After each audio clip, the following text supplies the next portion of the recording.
أعوذ بالله من الشيطان الرجيم. بسم الله الرحمن الرحيم. الرحمن علم القرآن خلق الإنسان علمه البيان الشمس والقمر بحسبان والنجم والشجر يسجدان والسماء رفعها ووضع الميزان ألا تطغوا في الميزان وأقيموا الوزن بالقسط ولا تخسروا الميزان والأرض وضعها للأنام فيها فاكهة والنخل ذات الأكمام والحب ذو العصف والريحان فبأي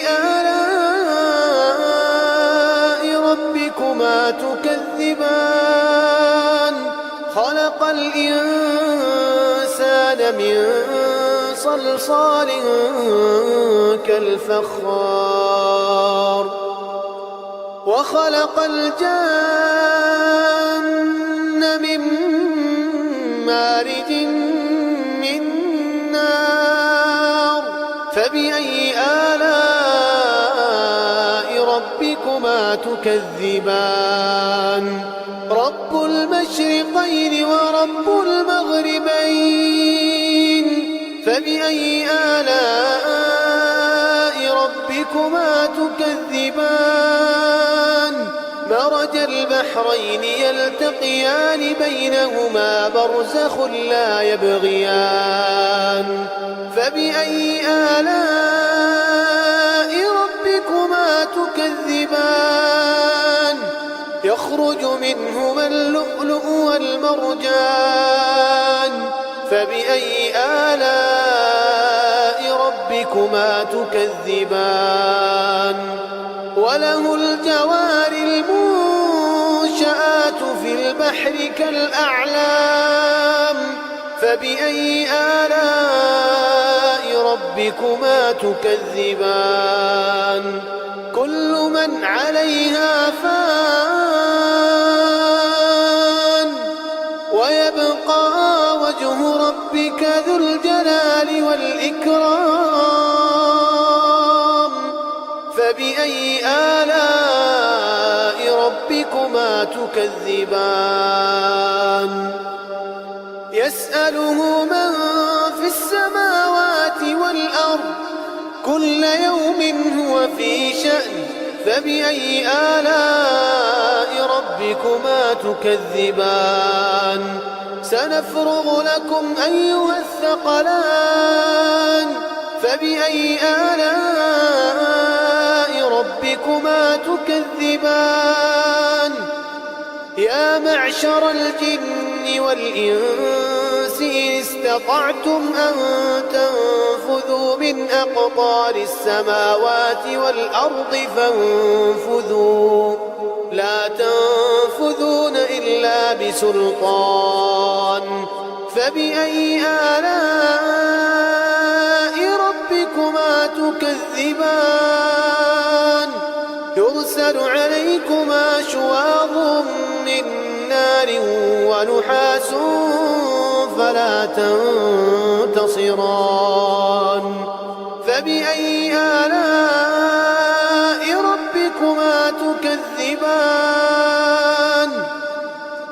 فإذا انشقت السماء فكانت وردة كالدهان فبأي آلاء ربكما تكذبان فيومئذ لا يسأل عن ذنبه إنس ولا جان فبأي آلاء ربكما تكذبان يعرف المجرمون بسيماهم يعرف المجرمون يؤخذ بالنواصي والأقدام فبأي آلاء ربكما تكذبان هذه جهنم التي يكذب بها المجرمون يطوفون بينها وبين حميم آن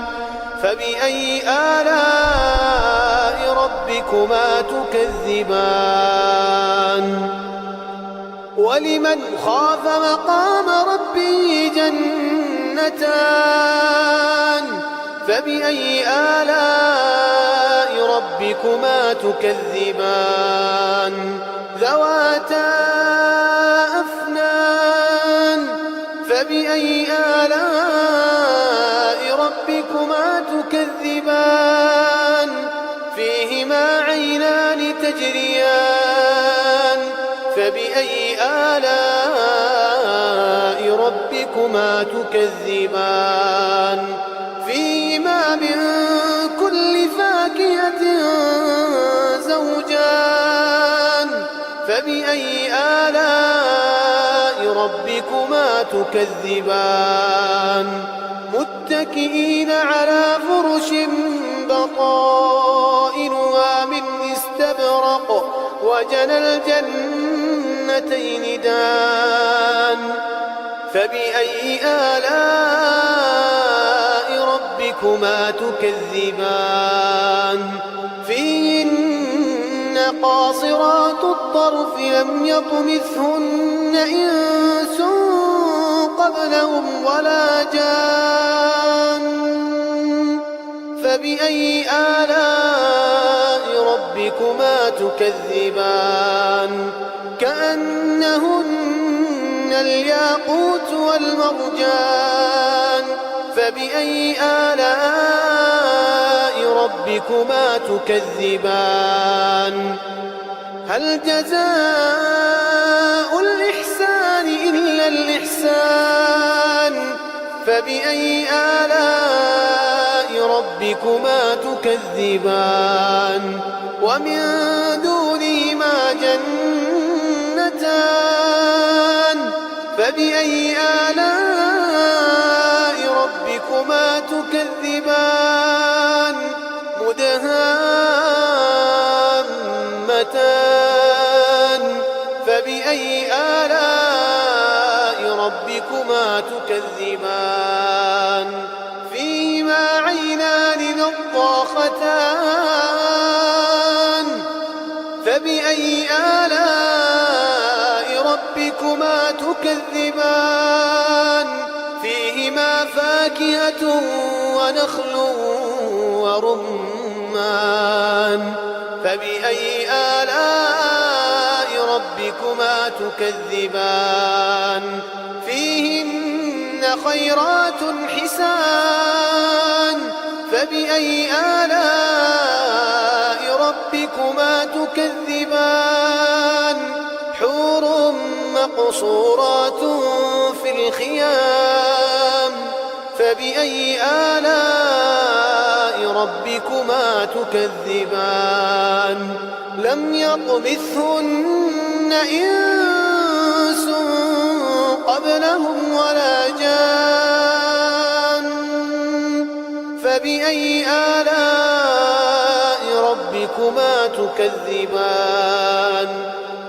متكئين على رفرف خضر وعبقري حسان